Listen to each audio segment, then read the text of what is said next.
Hello বন্ধুরা, তোমরা সবাই কেমন আছো? আশা করছি খুব খুব খুব ভালো আছো, আর আমিও খুব ভালো আছি। তোমাদের সকলকে জানাই গুড আফটারনুন। চলে এসেছি আজকে আরও একটি লাঞ্চ থালি নিয়ে। তোমরা যারা আমার ভিডিও নতুন দেখছো তারা প্লিজ চ্যানেলটি সাবস্ক্রাইব করে দিয়ে পাশে থেকো, আর যারা অলরেডি সাবস্ক্রাইব করেছো তাদেরকে জানাই অসংখ্য অসংখ্য ধন্যবাদ আমার পাশে থাকার জন্য, সাপোর্ট করার জন্য, আর এতটা ভালোবাসার জন্য। চলো আজকে আমার লাঞ্চ থালি তে কী কী আছে তোমাদের সাথে চলো শেয়ার করে দিই। দেখে নাও, আজকে আমার লাঞ্চ থালিতে একদম সিম্পল আর একদম হালকা খাবার রয়েছে। চলো তোমাদের আজকে বলে দিই আমার লাঞ্চ। আর আমার লাঞ্চ থালি ডেকোরেশন তোমাদের কোনটা ভালো লাগে সেটা কিন্তু কমেন্ট করে জানাতে ভুলবে না।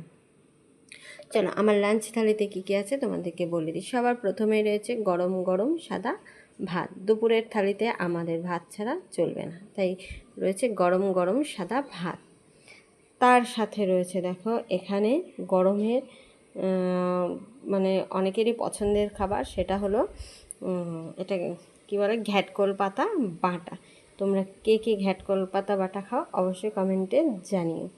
আর এই ঘ্যাটকোল পাতা বাটাতে স্রেফ কী কী রয়েছে, রসুন, কালো জিরে আর গোলমরিচ, কাঁচা লঙ্কা। তোমরা কে কীভাবে বেটে খাও অবশ্যই কমেন্ট করে জানিও। আমার এটা মিক্সিতে বাটা, পাটাতে বাটা না। চলো, আর তার সাথে কি আছে সেটা তোমাদেরকে বলে দিই। রয়েছে দেখো এখানে চাল কুমড়ের ঘন্ট। এই চাল কুমড়োর ঘন্টটা করেছি শুধু জিরে ফোড়ন আর কাঁচা লঙ্কা ফোড়ন দিয়ে। রয়েছে চাল কুমড়োর ঘন্ট।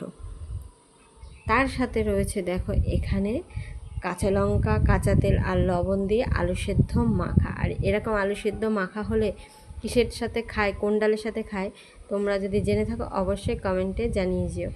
দেখো তার সাথে রয়েছে কি ডাল না, এখানে তেঁতুল দিয়ে টক ডাল, সর্ষে ফোড়ন দিয়ে তেঁতুল দিয়ে টক ডাল। ডালটা আজকে একটু পাতলা করেছি, আগের দিনের তুলনায় একটু পাতলা করেছি। টক ডাল একটু পাতলা হলে খেতে বেশ ভালো লাগে। আর এই টক ডালের সাথে এই আলু সেদ্ধটাই যায়। তোমরা টক ডালের সাথে কীভাবে আলু সেদ্ধ মেখে খাও কমেন্টে জানিও। আমার কিন্তু আলুর চোখার থেকে আলু সেদ্ধটা এইভাবে মেখে খেলে আমার বেশি ভালো লাগে। আর তার সাথে রয়েছে দেখো এখানে লাল লাল ঝাল ঝাল গরম গরম খাসির মাংস। আর খাসির মাংসের এই পিসটা তোমাদের কার কার পছন্দের, এটাকে ছিনা বলে, কেউ নারকেলি পিস বলে, যাই হোক এই পিসটা তোমাদের কার কার পছন্দের পিস অবশ্যই কমেন্ট করে জানিয়ে যাও। আমার তো খুবই পছন্দের পিস, এই পিসটা আমার খেতে খুবই ভালো লাগে। দেখো, আর আমি যেহেতু আলু ভালো খাই সেই কারণে আমার তো পাতে আলু থাকবেই।